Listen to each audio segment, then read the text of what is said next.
both in terms of legal requirement and both in terms of transparent management of funds received on a voluntary basis. इसमें पूरे fund voluntary रूप से आते हैं। तो आज हमारी सरकार के 6 साल पूरे हो गए,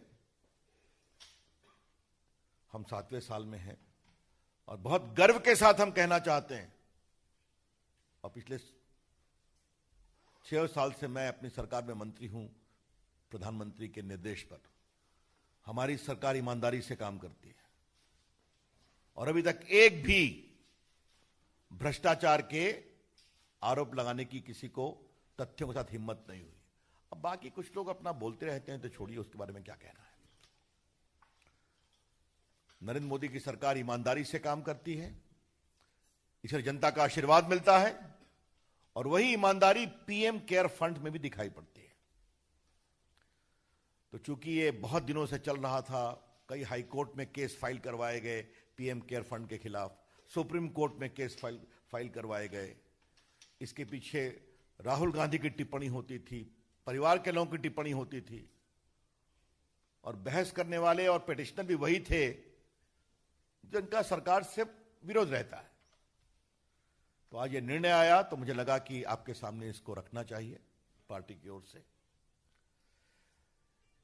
इसी से जुड़ा एक दूसरा महत्वपूर्ण विषय, और यह बात हम बड़ी जिम्मेवारी से कहना चाहते हैं कि कोरोना एक बहुत बड़ा अभिशाप है, भारत ही नहीं दुनिया भर में। इसकी दवा जल्दी आ जाए, हम सब की कोशिश है, दुआ तो है ही है। और जिस तरह से भारत ने प्रधानमंत्री की अगुवाई में कोरोना के खिलाफ जंग लड़ी है, तो जहां लोग एफ्लिक्टेड हुए हैं तो रिकवरी रेट है 70% प्लस।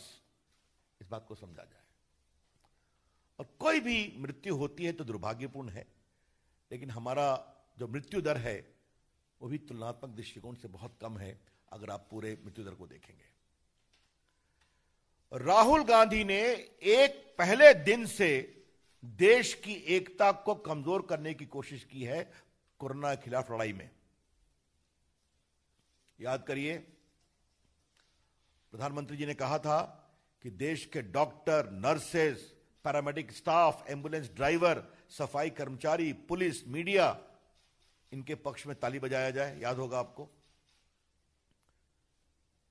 हेलीकॉप्टर से फूल बरसाए गए नर्सेज पर, डॉक्टर्स पर। राहुल गांधी ने मजाक बनाया उसका कि ताली बजाने से क्या होगा। और आज पूरी दुनिया डॉक्टरों के पक्ष में सम्मान से ताली बजा रही है, जिसकी शुरुआत प्रधानमंत्री जी ने की थी। जब लॉकडाउन आया तो राहुल गांधी ने क्या कहा, लॉकडाउन से क्या होगा। उनकी बात उनकी सरकार चाहे पंजाब में है या राजस्थान में नहीं सुनती थी। वहां तो लॉकडाउन पहले ही कर दिया गया था, कर्फ्यू भी किया गया था।